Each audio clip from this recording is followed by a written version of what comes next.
Fala, galerinha esperta! E aí, como é que vocês estão em qualquer lugar de Rondônia, onde você se encontrar, sinta-se abraçado aí pela equipe de Geografia, não é isso, Rogério? É isso aí, meu amigo. Vamos aí para mais uma aula de Geografia Física. Geografia Física na área, Isso. informação de relevo, informação de geologia e agora informação de vegetação, de clima, porque é uma aula sobre domínios morfoclimáticos, professor Jorge. É isso aí, embora seja um nome assim meio Assustador. técnico, nós estamos falando da vegetação do Brasil. Verdade. É isso? Exato. No entanto, essas palavras, elas têm que já estar familiarizadas. Você tem que familiarizar elas, porque é assim que vai estar no concurso vestibular. Muito bem. A gente não pode ficar aqui só falando para você, é vegetação. Não.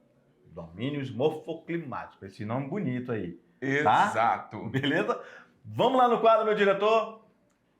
Aula 8.1 já encerrando a unidade 1, galera. Então, nós veremos aí os principais biomas do Brasil. Os domínios morfoclimáticos: amazônico, caatinga, cerrado, mares e morros, que é a Mata Atlântica, araucárias, pampa, complexo pantaneiro, formação litorânea e formações de transições. Para começo de conversa, esse senhor simpático aí, inclusive o Rogério era fã dele, né? Não é mais, porque ele já faleceu em 2012. Aziz Nassib Ab-Saber, geógrafo, criou um modelo de classificação da paisagem natural do Brasil baseada em domínios morfoclimáticos. Bem, esses domínios morfoclimáticos, eles representam, Rogério, a combinação de um conjunto de elementos da natureza: relevo, clima, vegetação, que se interrelacionam. Ou seja, eles são interdependentes, ok? Eles ocorrem simultaneamente. Tá certo, Rogério? Isso aí. Qualquer coisa me corrige. Vamos lá. Não tem problema nenhum. Vamos lá. Beleza? Tranquilo, meu amigo. E eles interagem entre si, formando uma unidade paisagística. Beleza, é isso mesmo. Depois que a gente tem aí, volta só um pouquinho, professor Jorge. Essa interação aí, de relevo, clima e vegetação, a gente vai ter a formação de um determinado domínio que vai ter essas características bem comuns de relevo, clima e vegetação. Então, quando a gente fala de domínio morfoclimático, vai ser essas paisagens aí que compreendem esse pacotão de características de relevo, de clima e da vegetação.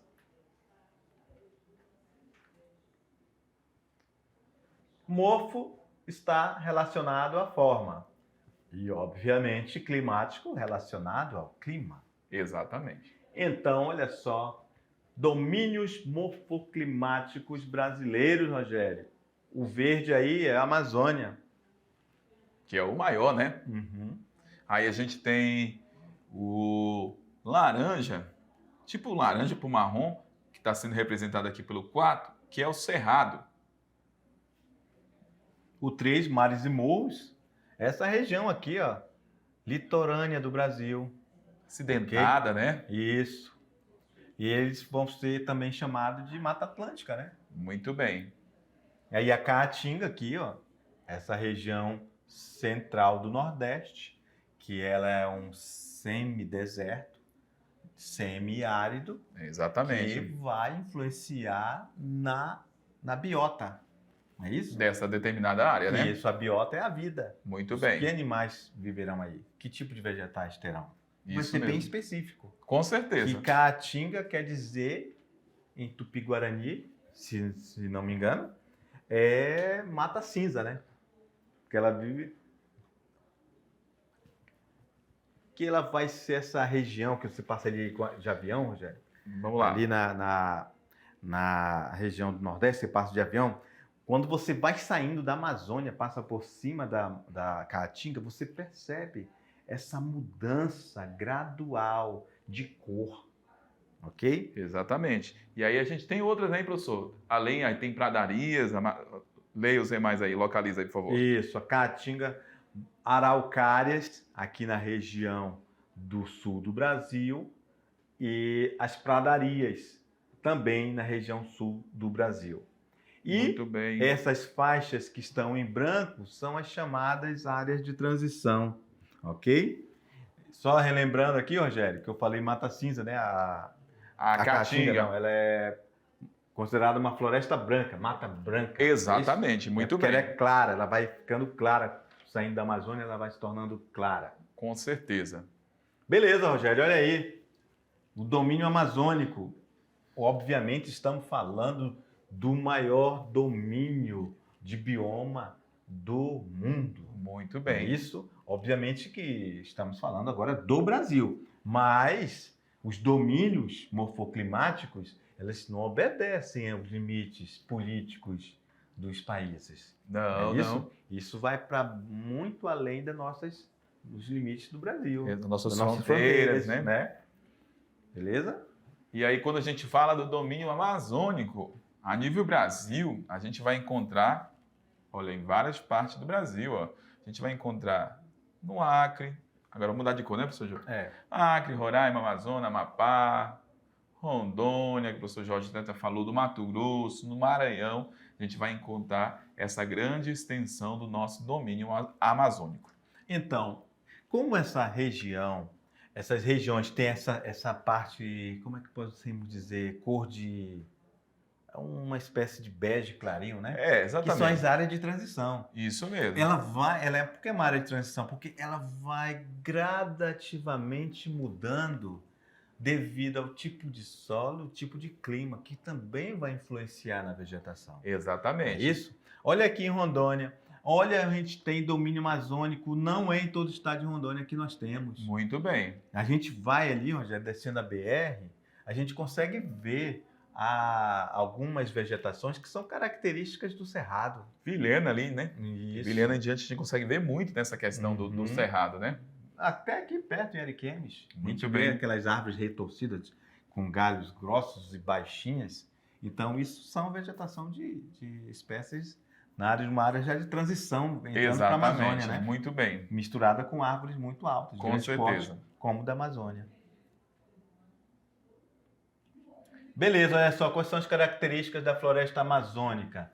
Ela é equatorial ou pluvial, né, chamada floresta equatorial ou pluvial. O clima é úmido. Ela é muito bonita, exuberante. Exatamente. Ela é perene. Perene. É isso? Perene, aí que ela sempre vai estar verde. Aí a gente tem aí a característica da Amazônia, uma floresta que sempre vai estar de pé. Tem a higrófila, porque é uma região aqui da Amazônia muito úmida, então a gente tem espécies que são adaptadas a grande volume de umidade, a água, né? Isso. E elas são latifoliadas. Exatamente. Que as folhas latifoliadas são folhas grandes e largas. Grandes e largas. E é com a característica perene, que quer dizer sempre verde. Ela se mantém sempre verde o ano inteiro. Aquela exuberância linda que a gente é acostumado a ver na televisão. Exato. Outra coisa, ó, exuberante vegetação. E a gente tem uma característica da Amazônia, uma diversidade de vegetação. Então a gente não pode afirmar que a Amazônia é uma floresta homogênea. A floresta amazônica é uma floresta heterogênea, certo? Exatamente. Bem interessante. A gente vai encontrar uma diversidade de fauna e flora aqui na Amazônia, e quando a gente fala da floresta, realmente ela é heterogênea, porque a gente vai encontrar várias espécies, né? Perfeito. Vamos lá. Floresta amazônica, olha aí, ó. Um monte de espécie adaptada a essa grande umidade, né? Da Amazônia. Essa floresta verde, floresta que a gente observa aí, né? Rios, lagos, vegetação. Sempre verde, diversidade de vegetação, vegetação de grande porte, algumas folhas grandes e largas, né, professor Jorge? Palmeiras. Exatamente. Tudo isso é a Amazônia, que é o local aqui onde vivemos. Aí a Amazônia é legal, né, Rogério? Exato. a gente tem aqui a Amazônia, porque a Amazônia ela é dividida, por exemplo. Temos a Amazônia Legal e a Amazônia Internacional.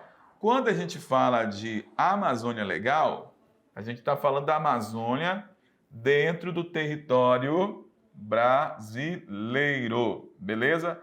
A Amazônia Legal. Ela foi criada em 1966, foi delimitada a floresta amazônica para execução de políticas públicas e investimento econômico na região. O governo da época federal estudou essa área e estabeleceu essa divisão chamada de Amazônia Legal.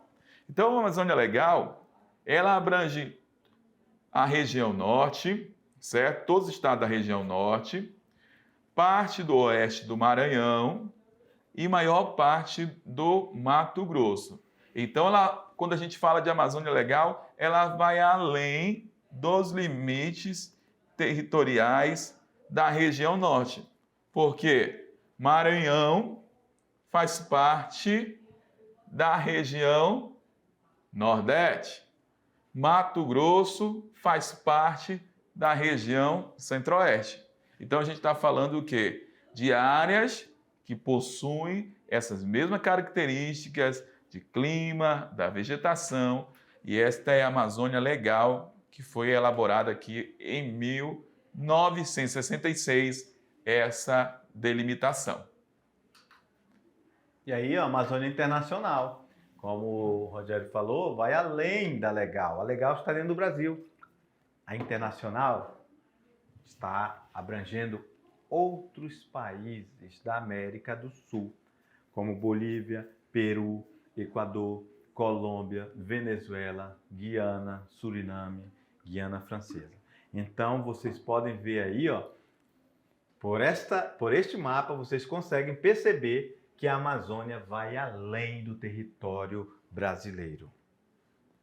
Muito bem. É interessante que volta lá no mapa, que são 9 países, ó, da Amazônia Internacional, ó, contando com o Brasil, né? Uhum. É tipo os estados também da Amazônia Legal são 9, só que aí a gente só fala da legal a nível Brasil, né?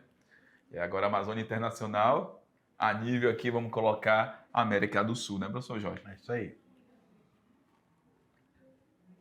Caatinga é um bioma localizado na região nordeste do Brasil, sendo o único tipo de formação exclusivamente brasileiro. Olha só, Rogério. Marca aí, professor. Muito bem. Olha só, manda quem pode, obedece, tem juízo.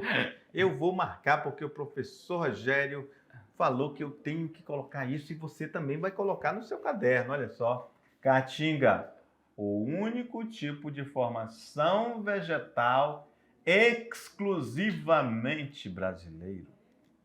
Ok?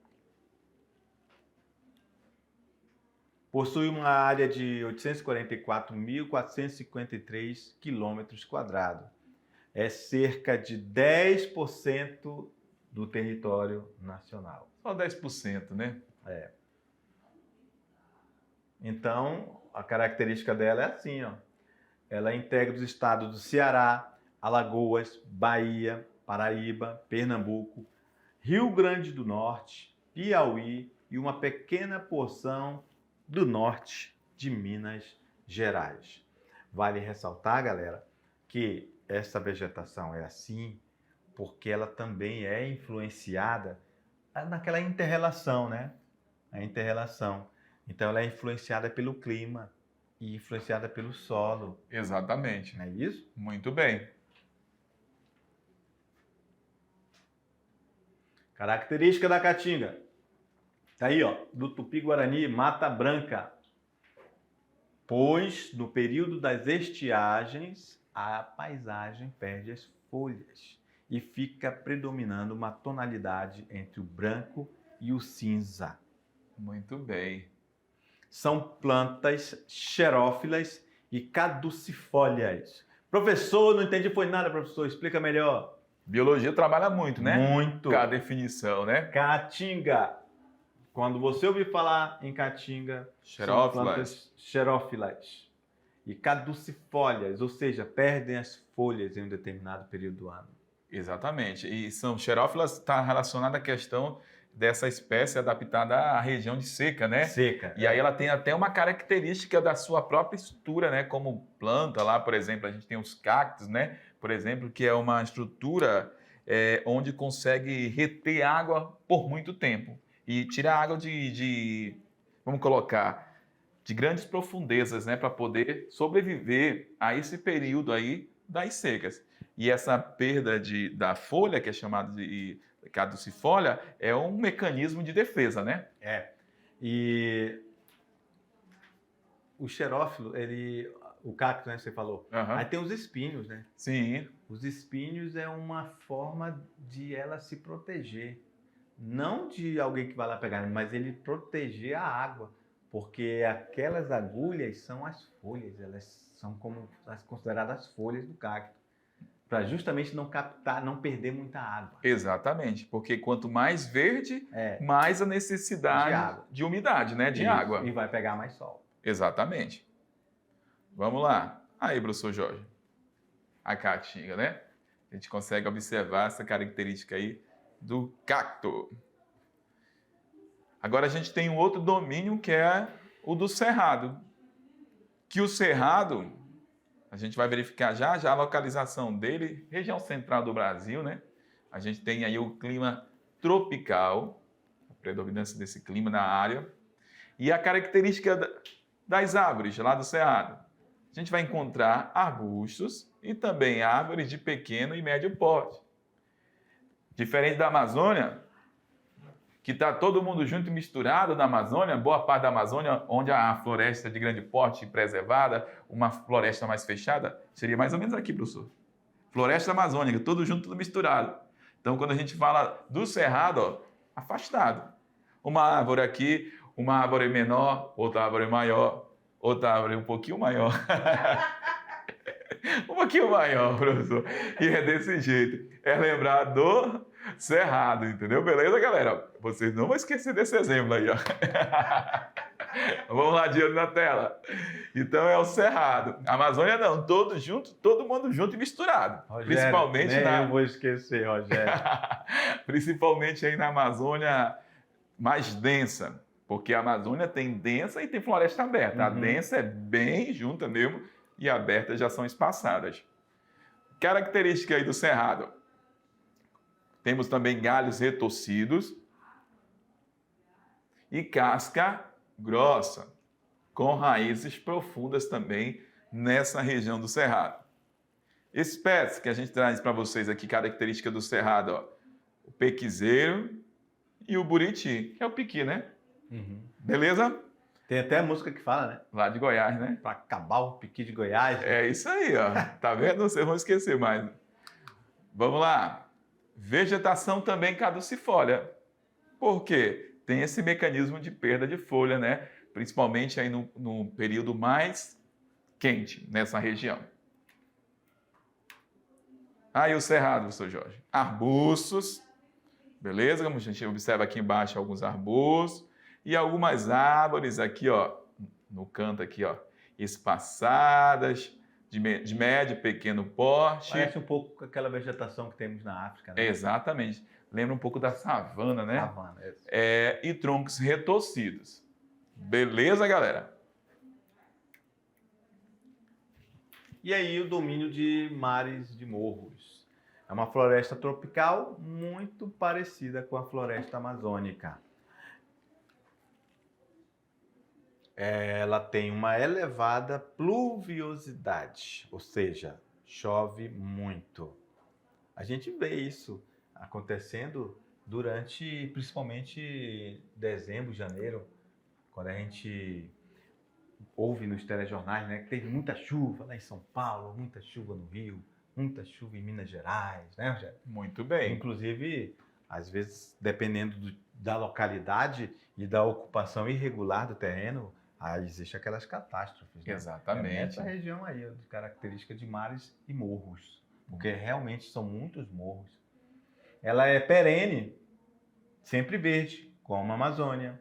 Ela é higrófila, são adaptadas, ou seja, a muita água, muita presença de água, e também latifoliada, árvores com folhas alargadas. Olha aí. Então ele tem essa espécie assim, de relevo, assim, meio que ondulado, né? Por isso que leva esse nome, domínio de mares de morros. Muito Porque bem. parece mesmo com as ondas do mar, né? Então dá essa impressão. Por isso que tem esse nome desse domínio, mares de morros. Exatamente. Então, olha aí, a gente fala da Mata Atlântica, dessa região aí, e a questão da ocupação humana e, obviamente, dessa devastação que teve nela ao longo de séculos.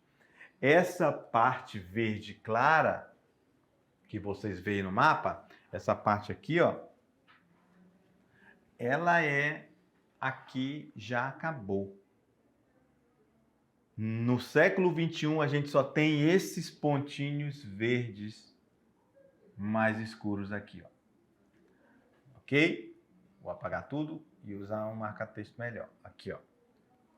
Esses pontinhos são o que restou de séculos e séculos de exploração, devastação, ocupação humana. Muito Ok? bem, falou tudo. Ocupação humana, construção da cidade, né, professor Jorge? Os ciclos econômicos, né, dessa região, a retirada do pau-brasil. Uhum. Então, tudo isso aí contribuiu aí para gerar problemas e devastação. Hoje, a Mata Atlântica, a gente tem aí menos de 7% da sua floresta, que era original, Nativa, né? Nativa. Muito bem. Então, nós temos aqui funções de uma reserva verde. Então, essas áreas são classificadas como a área... Antes daqui, a gente tem antes e atual, né? Então, assim, ó, a gente observa o quê? Fragmentos aqui, ó, dessas regiões apenas. Deixa eu trocar aqui a cor. A gente observa só fragmentos, né, professor Jorge? Daquilo que foi devastado. Então, as funções de uma reserva verde, ó. A gente vai observar o seguinte: tem o ciclo hidrológico, permite a regularização de chuva e abastecimentos de mananciais. Por isso que a galera tem se preocupado em, muitas das vezes, trabalhar com as organizações para poder garantir aí, a preservação dessas áreas e poder garantir o quê? A recuperação, como, por exemplo, aí de abastecimento de mananciais e também de chuva em áreas devastadas.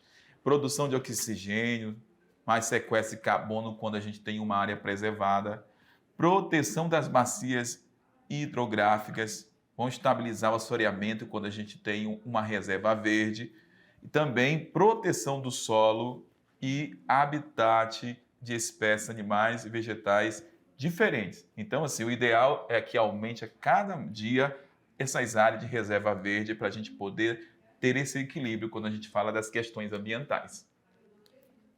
Beleza. Agora as características das araucárias. Ela é uma floresta pluvial subtropical, Rogério. Ou seja, está lá no sul do Brasil, né? Ela tem um elevado grau de desmatamento e é menos de 7% do território brasileiro. Ainda tem esta floresta, ok? Ela é homogênea com predomínio da araucária, chamada de pinheiro do Paraná.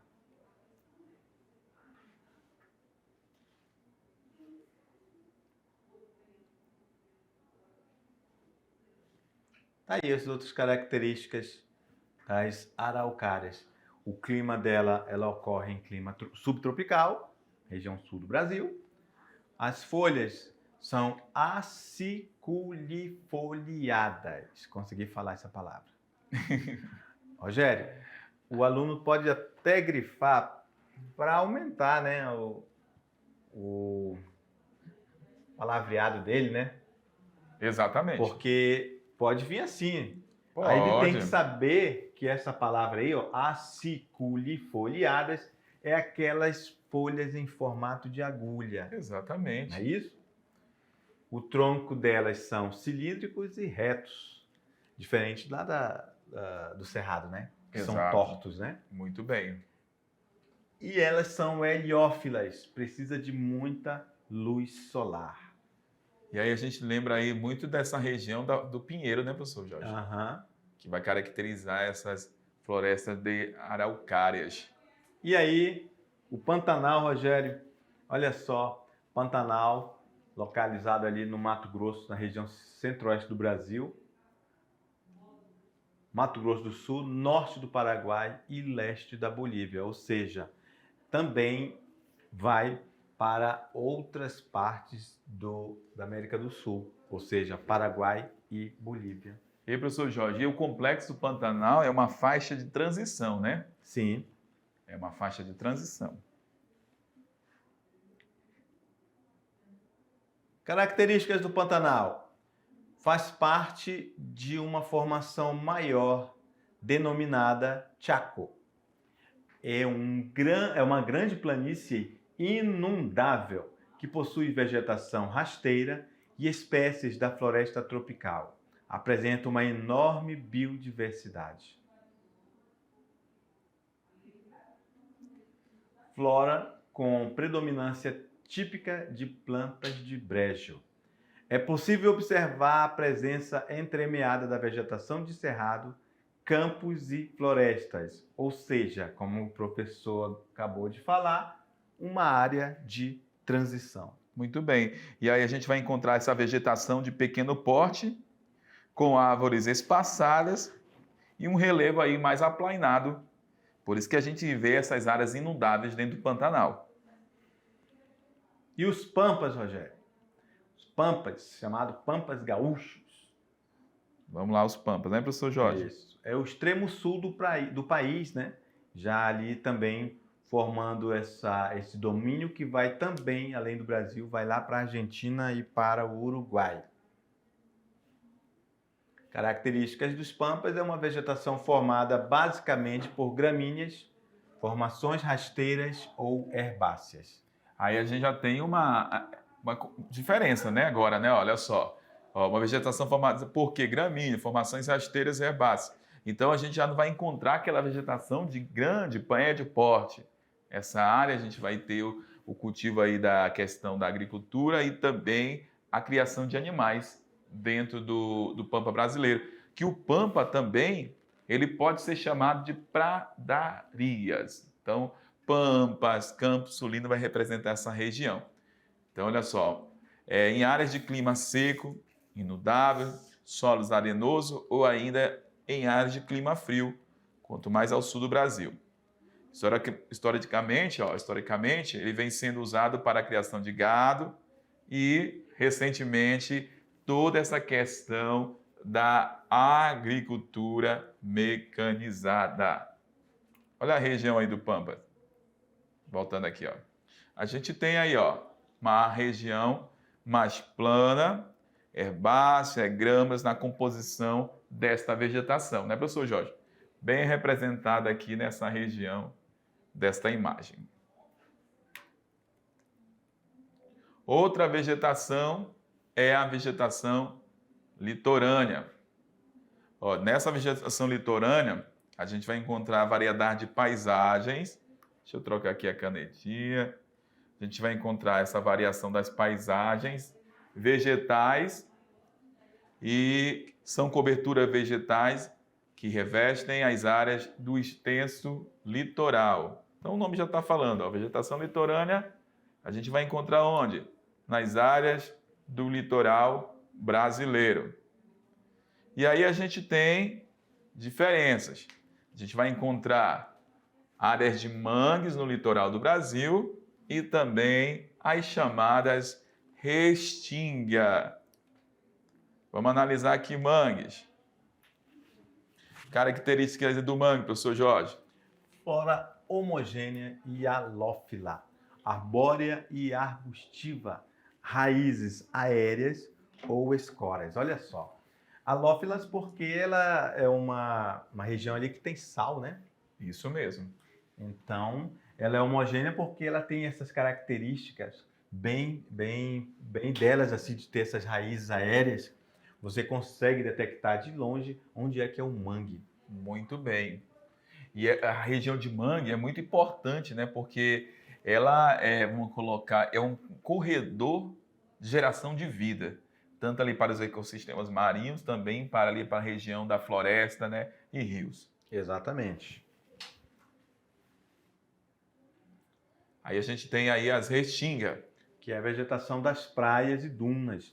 Baixo, lá, a característica que elas têm no solo é um baixo teor de nutrientes. Por quê? Porque esse solo é arenoso, Rogério. Muito bem. Aquelas vegetação que a gente verifica na praia, assim, rasteira também, são as chamadas restingas. E, Rogério, aqui, ó, no mangue, essa região aí é como se elas fossem berçários, né? Exatamente. Vamos ver acho que eu achei uma palavra mais correta, né? Digamos assim, né? São berçários de várias espécies animais. Exatamente. É isso? Nessas áreas aí, ó, a gente vai encontrar peixes, vai encontrar crustáceos, caranguejos. Então, é uma vida muito intensa que, inclusive, ameaçada. Muitas espécies ameaçadas de extinção, problemas de impactos ambientais por causa da indústria imobiliária, não é isso? Exatamente. Ocupação nas áreas litorâneas, né? Exatamente. Esgoto destruindo as áreas de mangues. Exatamente. E até mesmo a questão dos acidentes, né, com petróleo, são as marés negras, né? Então, é uma área delicada que precisa ser preservada. Muito bem.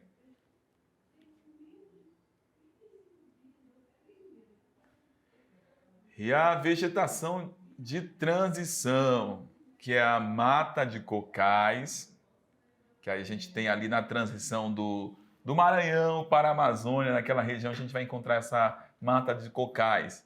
Desenvolve-se em áreas úmidas, aparência homogênea, que a gente não vai ter uma diversidade de espécies, e a predominância principalmente do babaçu, aqui na região mais próxima da Amazônia, e a carnaúba, que é mais ali próximo à região do Nordeste. Beleza? Então a gente vai ter nas matas de cocais esses dois tipos de vegetação. Babaçu e carnaúba é uma faixa de transição. Por que a transição? Deixa eu ver se eu consigo colocar o pincel aqui. Não estou conseguindo, né, professor? Vamos tirar aqui rapidinho para a gente tentar. A área de transição é como se fosse uma... Vamos fazer aqui uma... Vou apagar tudo. Marcar texto melhor aqui, olha só. Temos uma área A, uma área B. A área de transição é essa C aqui, ó. Muito bem. Não é isso, Rogério? Exatamente. Então, ó, essa é a área de transição. Ela não é nem Amazônia, a Mata dos Cocais, nem Caatinga, que ali estamos falando do Maranhão. Exatamente. É isso? Aí aqui no caso Amazônia e Caatinga, no caso seria o B aí, né, na região. Isso, o B seria a Caatinga. A Amazônia. A área de transição seria chamada de Mata dos Cocais. Antes de se tornar aquela vegetação cinza clara, ela vai se transformando em verdejantes até perder totalmente a cor. Quando a gente passa de avião ali, a gente consegue ver essa área de transição bem definida. Exatamente. Não é isso, Rogério? Muito bem. A gente vai saindo ali daquela floresta verdejante ali da Amazônia. E vai passando pela transição, isso, né? Até chegar na parte ali totalmente cinza. Assim, muito cinza bem. claro, que é a Caatinga. Beleza? Ótimo. Tá aí, ó. Está concentrada na sub-região nordestina, lá do meio norte, principalmente no Maranhão. Então, lá, quando a gente fala das sub-regiões do Nordeste, tem o Agreste, o Sertão, tem o meio norte e a mata... A mata principal no litoral do Nordeste agora, né? Que o meio norte é mais próximo ali da Amazônia. Então, por isso que a gente tem... O Agreste, né? O Agreste, justamente. Então, olha só, tem pessoas que vivem, né? Do babaçu. Quebram o babaçu, tiram ali as oleógenas, ali o óleo, para vender. Esse óleo aí é um óleo que é retirado de uma forma artesanal e vendido nas feiras, vendido para fazer remédio, para usar nos cosméticos e etc. É isso Rogério, aí. interessante é que essa Mata dos Cocais, embora a gente veja que ela tem uma função econômica, ainda assim é um lugar que, agora falando da ação antrópica ali, tem um pouco de pessoas que vivem ali de uma forma de subsistência, né? Exatamente. Beira, né? Muito bem. Então, só lembra que essa região, ó, ela está mais ali próxima do meio norte do Nordeste, porque o Nordeste tem outras regiões, que a Zona da Mata, o Agreste, o Sertão. Então, ela está mais aqui para o norte, próximo da região norte. Então, daquela proximidade do norte para a Amazônia, lá no meio norte que a gente tem a faixa de transição. Beleza? Então é isso, né, professor Jorge? É isso aí. Era o que tínhamos para o momento. Daqui a pouco a gente volta aí para Valeu. fazer o resumão. Tchau!